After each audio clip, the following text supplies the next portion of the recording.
So let me ask directly, when will the Fed interest rate hikes end? What do you expect the final number interest rate to be? It's difficult to say because if you look at something like the Taylor rule, the Taylor rule is a mathematical equation that tells you what the Fed funds rate must be to get a certain desired level of inflation. And right now, the Taylor rule is telling you that the Fed funds rate would have to be 8.5 to get a 2% inflation rate. So it doesn't mean that it's correct. I'm more inclined to think that the Fed is not completely finished with its tightenings. It may be close to being done, but it wouldn't surprise me if you had one or two more Fed fund rate hikes in the short term. Next year is an election year, so it seems to me if the Fed's going to tighten, they're going to want to do it now in 2023 as opposed to 2024. But I think we're close, but I'm not convinced that the Fed is finished. So is it possible that the Fed will change its 2% inflation target? I think it's highly likely that they'll accept something in the 3% range. But the issue will be that it's going to have to stay at 3% for a number of months before they can really be confident that at least it's anchored at 3%. The problem now is that there are certain elements of the U.S. economy, particularly gasoline prices. I'd also say that the housing market and the rental markets are such that they're still pretty hot. So the Fed, I would argue, wants to take some time to make sure that it's at least anchored at 3 before they start easing. Plus energy price going up. It makes it difficult. Organized labor, which is a small part of all labor in the U.S., is getting very sizable labor concessions from management. And so you put all those things together, I think getting to that last mile, 3% to 2%, will be very difficult for the Fed. I think your scenario is based on the fact that the inflation is still strong because of the labor market. So I want to ask you that why the U.S. economy is this strong. It's not expected, just people didn't expect this economy strong. So what's the reason for that? Well, there were a couple of things. As I mentioned in the presentation, ironically, Silicon Valley Bank, I would argue we were probably pretty close to recession at that point, but we largely bailed out the banking system and have a de facto insurance on all deposits in the United States. I mean, it's debatable, but that was the net result. The Fed's balance sheet went up dramatically, and then also we added a lot of liquidity for the Treasury Department. So I would say that's one reason. The other reason is that normally when profit margins come down, companies start to lay people off. And this time around that didn't really happen. And I think it's partly because it was so difficult during the pandemic and after the pandemic to get workers that companies were very hesitant to lay them off. And so what you would normally see during a period of slower profit margins didn't really occur. But I would say those are the main reasons why it hasn't happened. And it seems like the possibility of economic downturn due to interest rate hikes has disappeared. People talk a lot more about the possibility of soft landing, right? So with it and the soft landing, or should we worry about hard landing next year? I think you have to worry about it. You have to put some probability on it. I think it seems less likely now because the economy, U.S. economy, has remained pretty strong. Having said that, historically, there have been very few instances of a soft landing. And there have been no instances of a soft landing when the Fed tightened this dramatically. So there may be a chance at which it's just delayed or it's taking longer than we had expected. But there are also changes in the U.S. economy that make it somewhat less, or at least among the private sector, that make it somewhat less interest rate sensitive than it has been in the past. So a hard landing is not necessarily certain, but I also say that it can't be eliminated as a possibility, because generally speaking, when the Fed tightens this much, something breaks in the system. So do you think that the valuation of the U.S. stock market is reasonable these days? I really don't. I have to say, I think it's rich. I think it's quite rich. It's very difficult to justify a market trading at 21 times trailing earnings or 20 times forward earnings if inflation is still 3% to 4%. Now, I think the U.S., personally, I believe the U.S. is probably benefiting to a great extent to the fact that it's the United States. There have been a lot of investors globally that had more of a bias perhaps towards emerging markets that are now looking for other homes for that capital, now that China seems to be, the engine seems to be broken.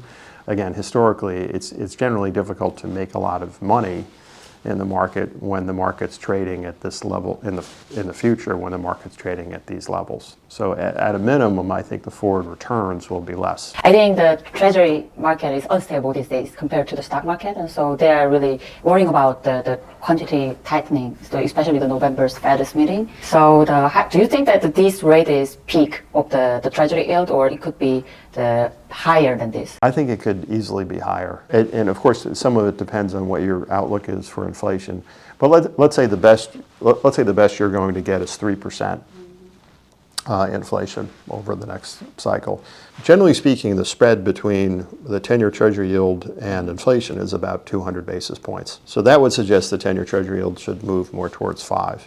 There are also different things happening, which is one is that it does look like demand from abroad, from outside the United States, is decreasing at the margin, whether it's Saudi Arabia or Japan or China, for different reasons.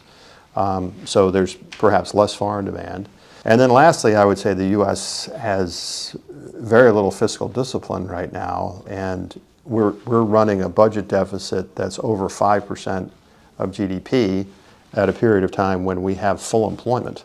It's not hard to imagine if there were to be a recession, government spending would increase dramatically because of unemployment insurance and all the other entitlement spending that we would have. And so I believe we're not even talking about net interest on the debt, which will continue to increase. So the amount of supply of treasuries, I think, will be quite a bit higher potentially, whereas the demand, I'm not sure, will be as robust as it was. 5% for most people in the United States is a very attractive yield based on what we've experienced, so that's good.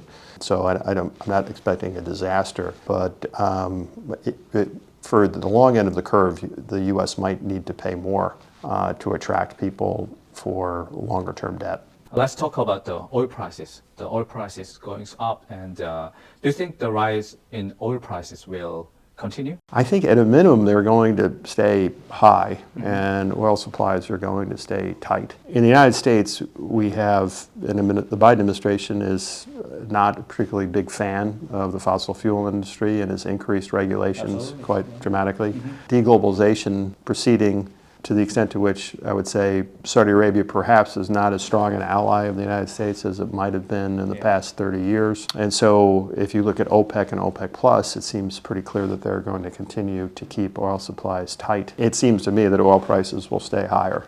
They could move even higher from here, but I still think even at, with West Texas Intermediate being 88, $89, I could see it staying at this level in this range for some time. Could it be over 100? It's possible. It's possible that I do think the economy is likely to slow, so that'll be a little bit of an issue. But I also think it's important to remember that the demand destruction is never quite as great as people expect during recessions, unless it's a very severe recession. But and supply tends to be more important. The interesting thing about the U.S. is that, at least as far as energy is concerned, is that the stocks tend to do better in periods of tighter regulation. So Trump, as an example, loved the energy industry. Cut regulations very dramatically, and the stocks were terrible, largely because the companies had no discipline. Now you have a situation where the Biden administration hates the energy industry and is limiting their ability. It's almost saving them from themselves and doing the wrong thing. So they're very focused on shareholder returns. So ironic, right? It's ironic, and the ironic part is, if I know this seems hard to believe, but if Trump were to win again, I don't think that would be particularly good development for energy stocks. It might be good for consumers and consumers of energy, Yeah. but it might not be particularly good for the companies themselves. So is that one of the reasons that you recommend the energy stock in your session?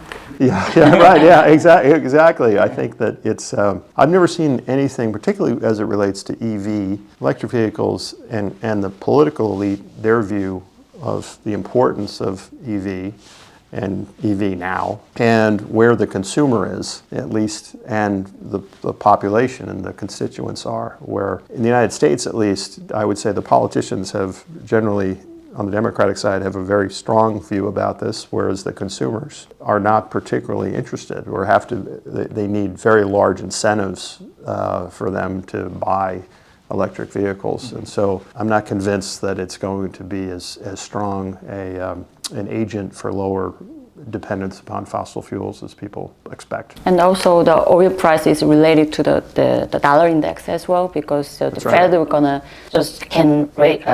do a more rate high because of the oil price. So just what do you expect about the dollar index? It's really strong. Yeah, I mean, it's in some ways it's surprising how strong energy is or oil price is, given the fact that the dollar is as strong as it is. I have I would say, unfortunately, a very consensus view, which is to say that I'm largely of the view that next year the dollar should weaken to a certain extent, and that is because while the Fed may tighten more, I do think it's pretty close to the end of its tightening program. Yeah. Whereas if you look at the ECB or other central banks, there is a chance that there's a lot more, that they have to do a lot more work in terms of interest rates. And it wouldn't surprise me if Japan got rid of its yield curve control, if Europe continued to tighten. And so that would probably make the euro and the yen relatively more attractive. Regarding world, European countries are significantly increasing their defense spending. So are there any investment opportunity in the defense industry? I think so. I think, and I take no pleasure in saying this, it would be nice if there was no defense industry. No one needed a defense industry, but I believe that the global order is largely fracturing into different spheres of influence. It's not monopolar, where it's the U.S. is largely the only driver. Now it's U.S. and China, and I would say Russia has got its own issues. But put those together, it seems to me that more and more countries are going to have to spend more on their own defense. So South Korea sells a lot of conventional weapons such as tanks, missiles. So do you think conventional weapons sell a lot, right? I believe so. If you look at the recent, just in the last 2 weeks, Sweden announced close to a 30% increase in defense spending. Japan has indicated a 13% increase in defense spending and getting to the 2% of GDP target by 2027. So these are very big changes, obviously, in the post-World War II era, where you're seeing countries that never really had offensive capabilities are now starting to spend to have those offensive capabilities. So it seems to me that is a long-lasting theme. It's one of the things that comes out of deglobalization is a less stable. And then the reason why we ask all these questions is just about the investments. So could you recommend any sector for our viewers who actively invest in the U.S. market? Yeah, I feel my strongest conviction happens to be in the energy sector. I think particularly the large exploration and production companies, Exxon, Chevron, are very good places to be, where the dividends are very safe. They're going to continue to generate a lot of cash. I'd be maybe less interested in some of the service-oriented companies, just because I do think there's a limit to the rig count and new capital spending. But I like the big majors in the U.S. I think that would be very interesting. I also think, as we mentioned, the defense stocks in the U.S., whether it's Lockheed Martin or General Dynamics or what have you, I think are going to be very interesting places to be for investors because of what's happening globally. And then is there any other asset that you you feel is optimistic in the near future, other than the stock market? Such as AI? Yeah, I think I would say AI, of course, is very exciting, and I don't know enough to know how quickly it will impact productivity for businesses. I have no doubt that it will increase productivity at some point. Just our own experience suggests that a lot of times these new technologies take a lot of time before they can really be used to benefit business systems and really increase profitability. So I'd also say those stocks are very rich, so that the expectations are already quite high. The thing that's interesting to me about energy and defense is that the expectations are not particularly high. They're not particularly well loved by investors, and so that's why it makes me somewhat more interested in things people don't own.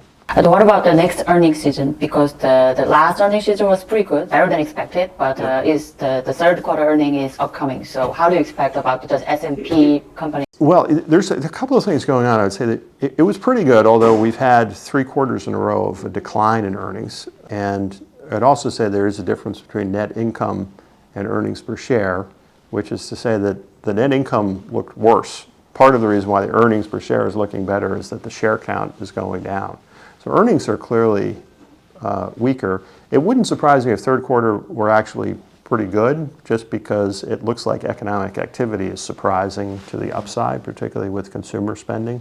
So that wouldn't surprise me if the earnings actually looked good. But I would be careful about reading too much into that as the idea that earnings have bottomed, because I do think there's some real headwinds for consumer spending in the United States, whether it's an increase in student loan payments, whether it's higher gasoline prices or lower tax refunds. And could you tell us the expected S&P index, just in a bear case and in bull case, possible? Yeah. So to make the numbers very easy, okay. So I would say the bear case would be if you had a recession next year.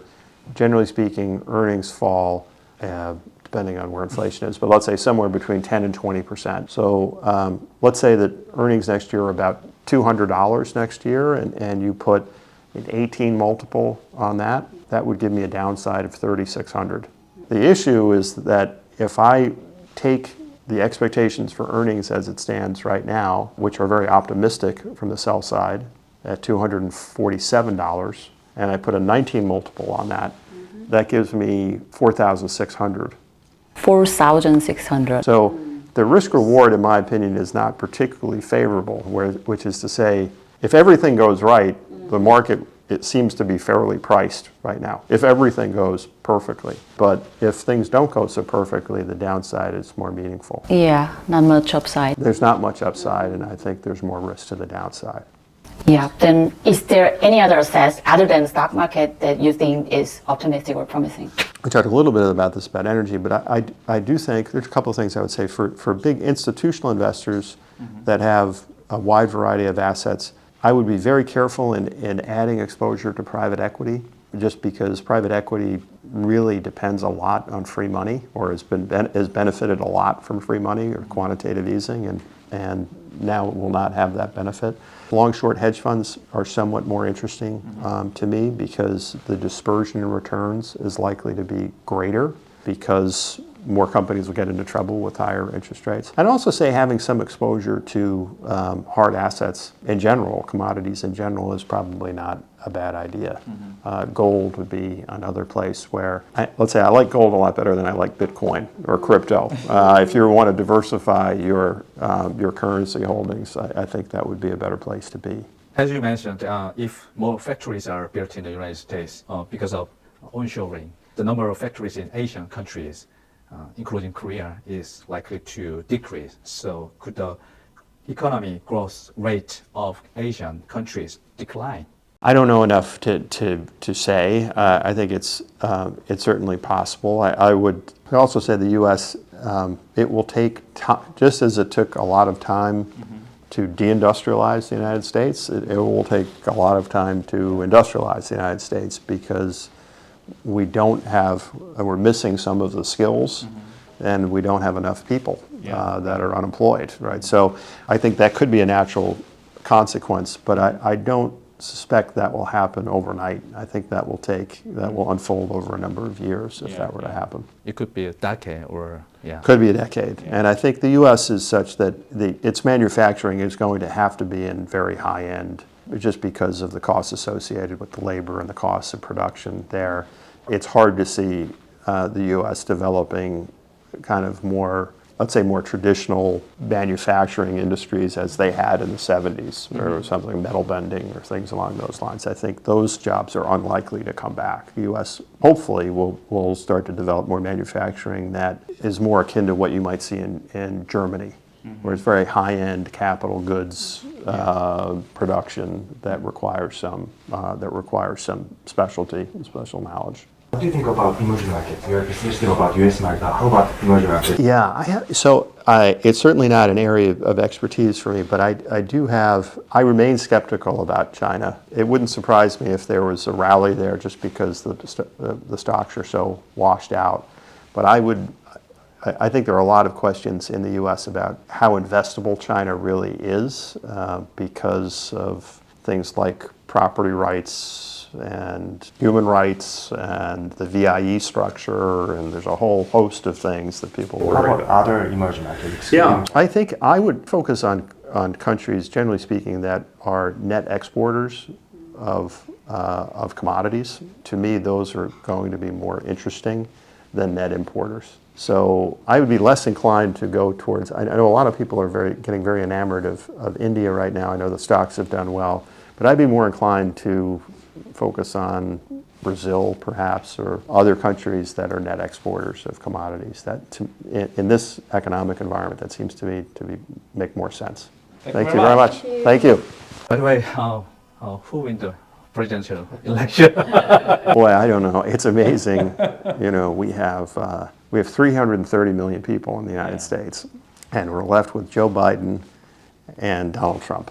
It's just hard to believe that a country of that size, these are our choices. But right now, I would say you have to assume that those will be the major candidates in 2024. A lot can happen, in politics. A year is an eternity in politics. So the Lord only knows.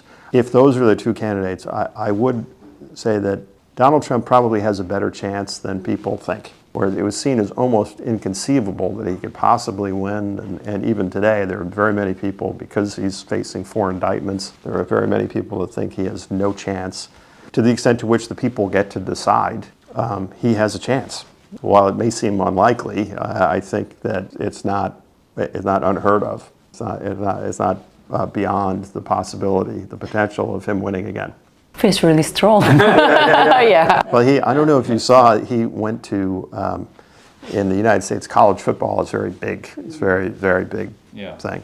He went to Iowa, where there's 2 big colleges there, Iowa and Iowa State, and they're big rivalries. It's a big rivalry between the two. But he went to the game, and he was treated like a rock star.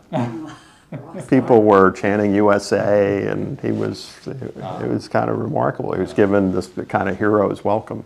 And there are very many people, of course, that very much dislike President Trump. I mean, there's very, very few people are indifferent to Donald Trump. They either love him or they hate him. There's very few people in the middle.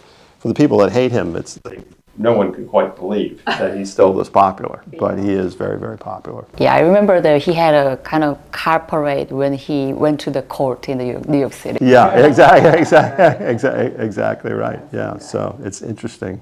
It's an interesting political situation. So I wish I could tell you more. I will say, though, that a lot can happen, and there are rumblings on the Democratic side that they may not want Joe Biden to run. They might want to run someone else, but that's not easy to do.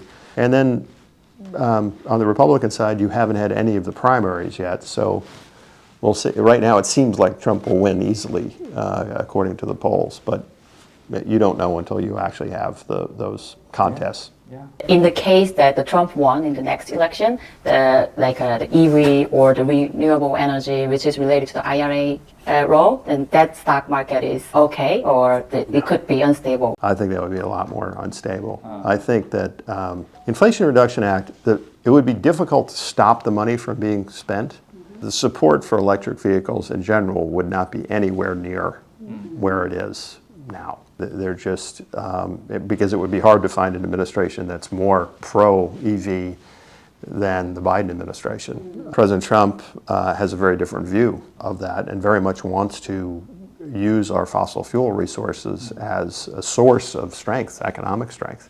So it would be hard to be quite as bullish, I believe, because I think further subsidies to that industry would be very difficult to achieve. The money would still be spent from the IRA, but more money after that would be more difficult to come by, I believe. Yeah, so we should keep our eye on the election. Yes, I think particularly on that issue, that's one place where there is a very big difference. The regulatory, I would say, I look at politics, I look at monetary, fiscal, regulatory, and trade, that matrix. And I would say that, frankly, on trade, I'm not sure there's a big difference, believe it or not. The rhetoric is different, but I'm not sure the policies are that different between Trump and Biden. I would say fiscal policies would be different very much in terms of a focus on tax cuts and different spending priorities. But the biggest difference would really be on regulation, I would say. And whereas the Biden administration wants to very much regulate the energy and financial sectors, a new Trump administration would want to deregulate those sectors. That's a good point. Thank Yeah. you. Thank you.